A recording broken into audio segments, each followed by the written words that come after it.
You remember it perfectly. The color of the room, the exact words someone said to you, the way your stomach dropped. You would swear on anything that it happened exactly like that, but it didn't. Not exactly. Maybe not at all. Somewhere in your head right now, there is a memory you trust completely that is, at least in part, a fabrication. Not a lie you're telling. Not something you're faking. Your brain built it brick by brick and handed it to you as fact.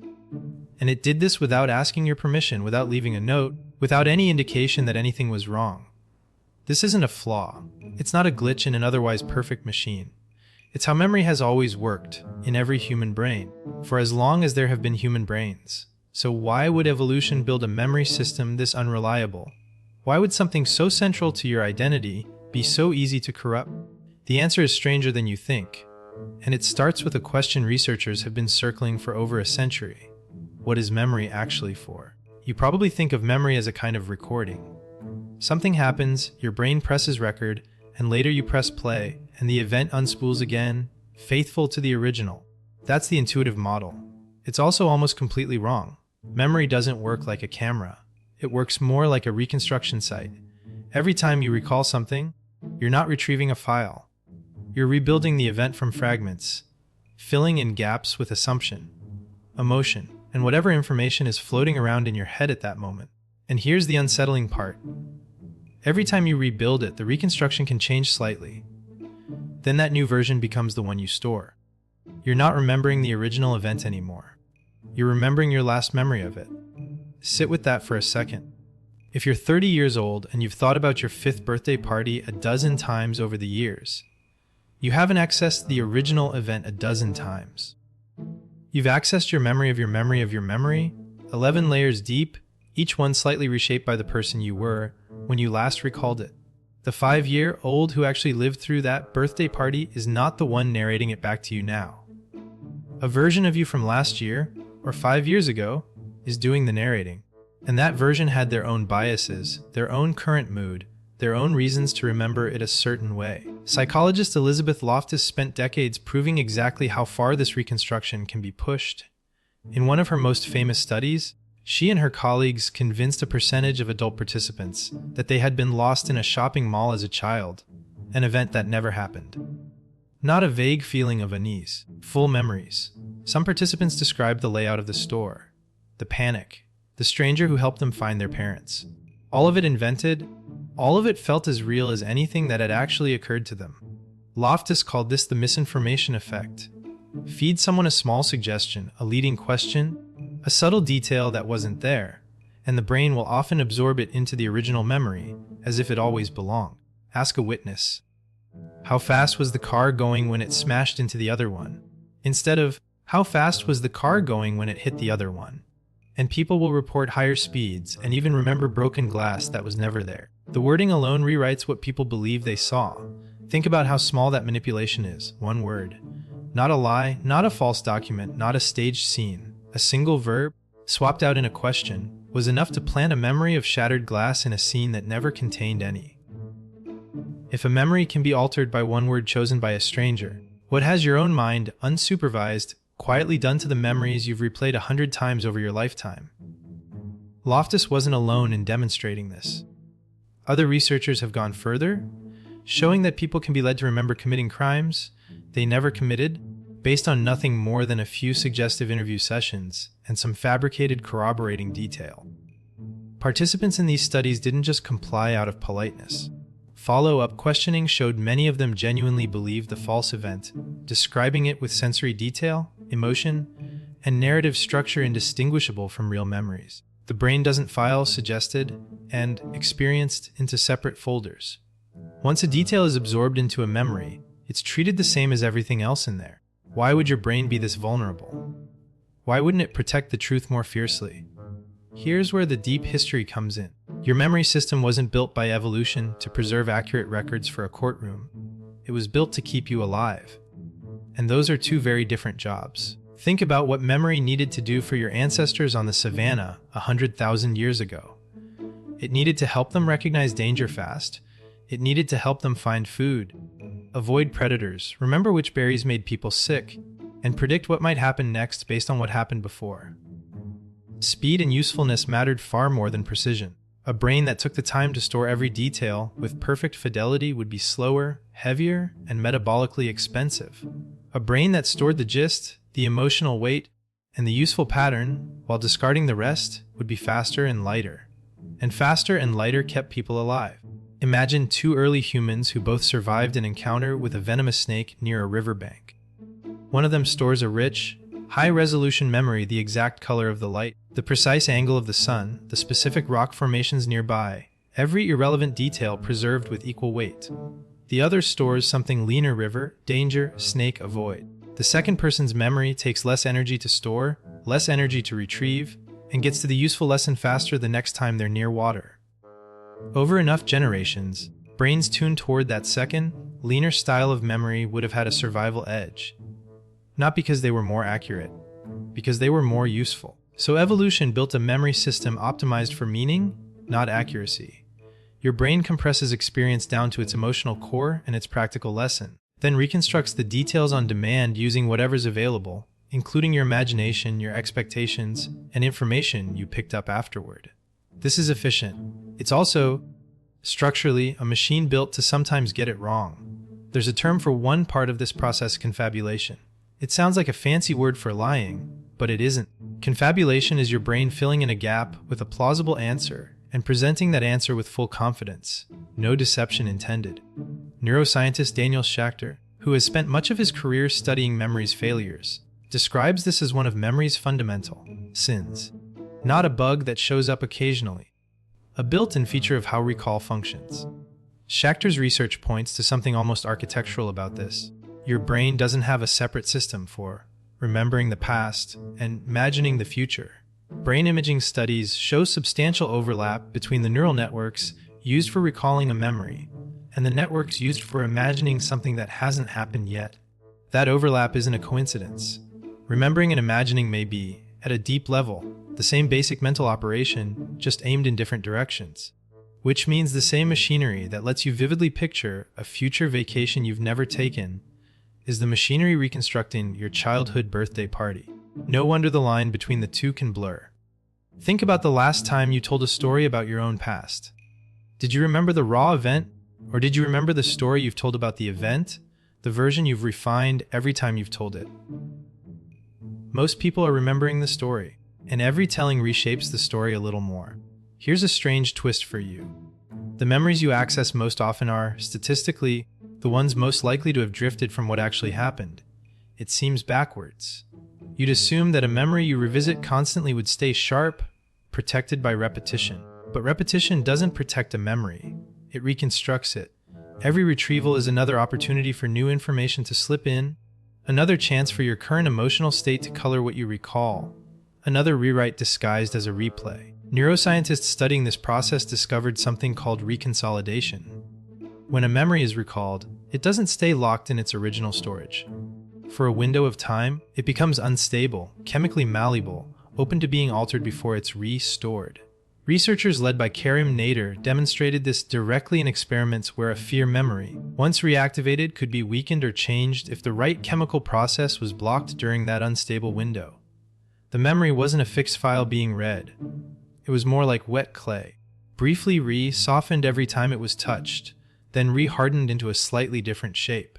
Which means the very act of remembering something is also, quietly, the act of changing it. There's a reason this matters most for the memories closest to your heart. Think about your earliest childhood memory.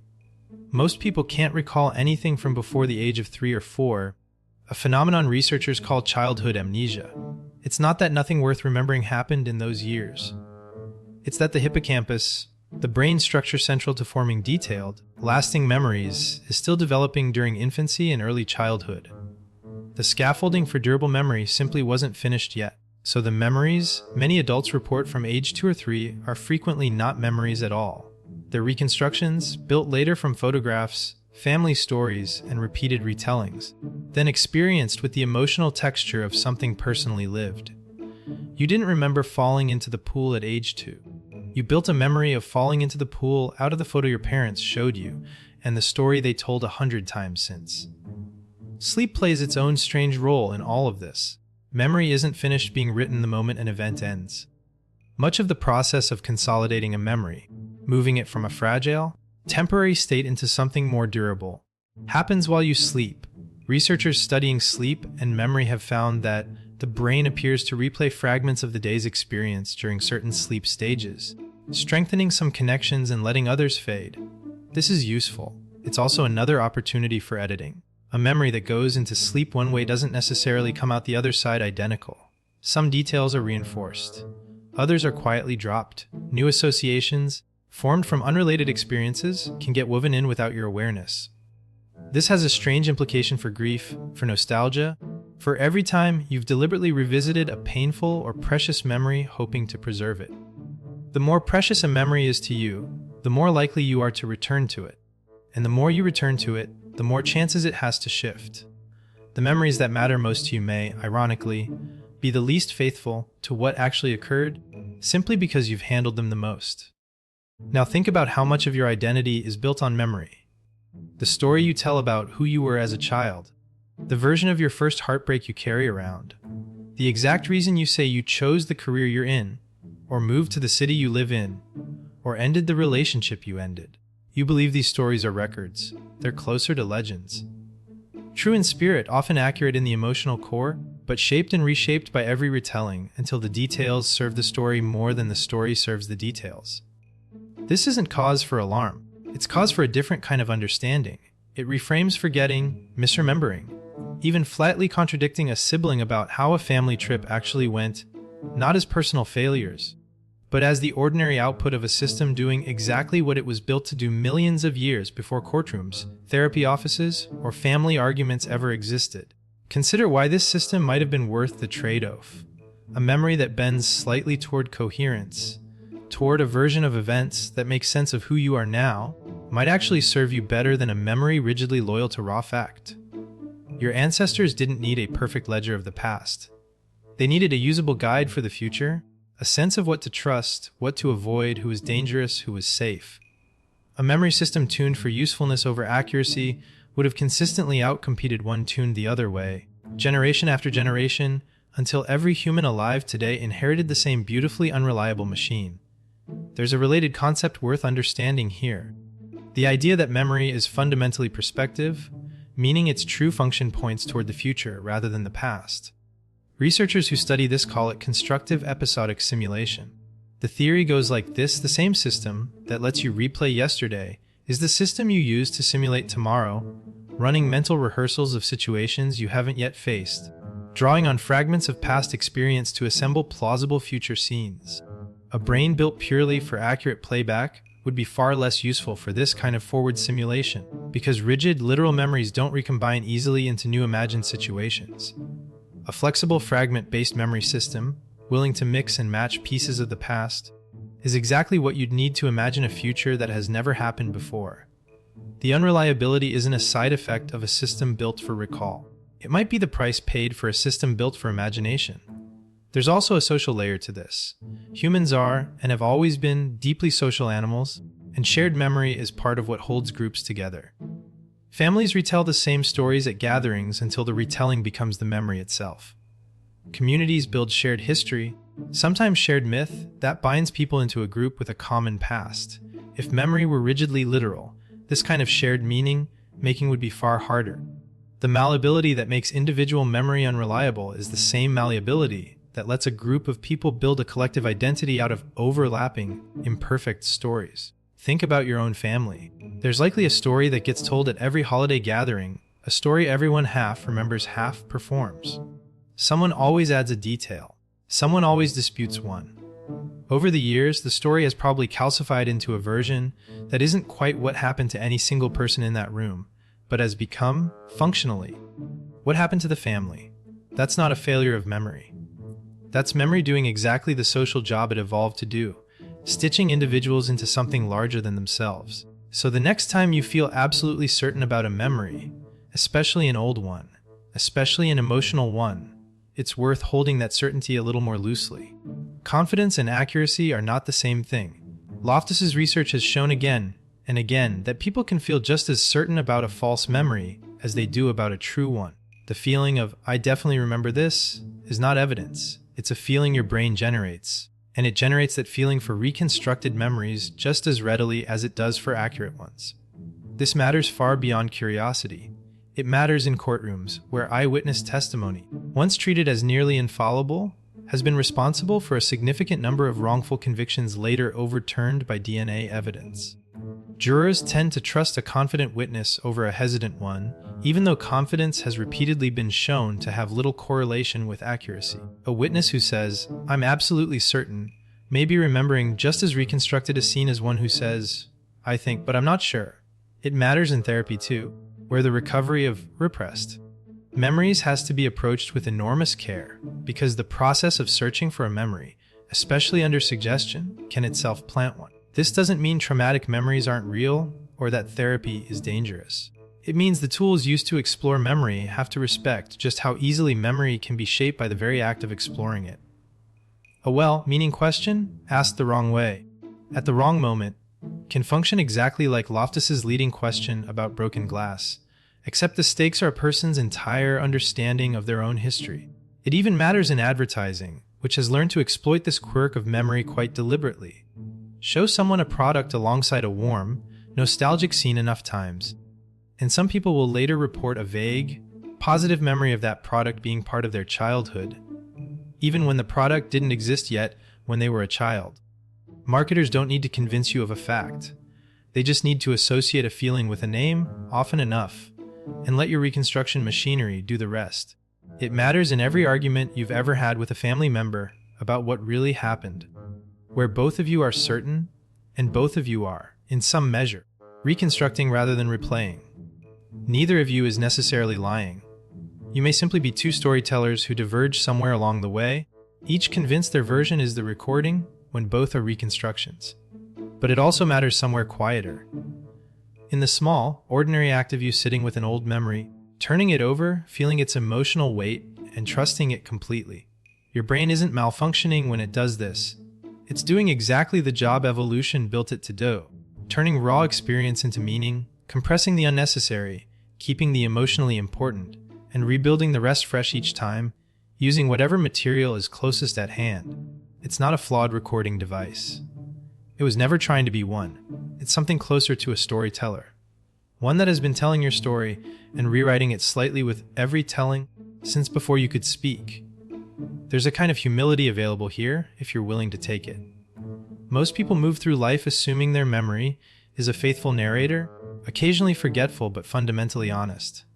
Once you understand how memory actually works, that assumption becomes harder to hold on to. Not because you should distrust everything you remember. Most of your memories, especially recent ones and ones you haven't handled too many times, are reasonably close to what happened. But the confident, vivid, emotionally loaded ones, the ones you'd stake your identity on, deserve a little more scrutiny than you're used to giving them, not because they're likely false, but because certainty was never the thing that made them true in the first place. And maybe that's not something to fear. Maybe it's something closer to a strange kind of freedom. If your past isn't a fixed recording, but a living story your brain keeps quietly revising, then the person you are today has more say over the meaning of your own history than you might have assumed. Not the facts, perhaps, but the shape, the lesson, the version you choose, consciously or not, to carry forward. So the next time a memory feels perfectly, unshakably real, remember this. That feeling of certainty is not proof.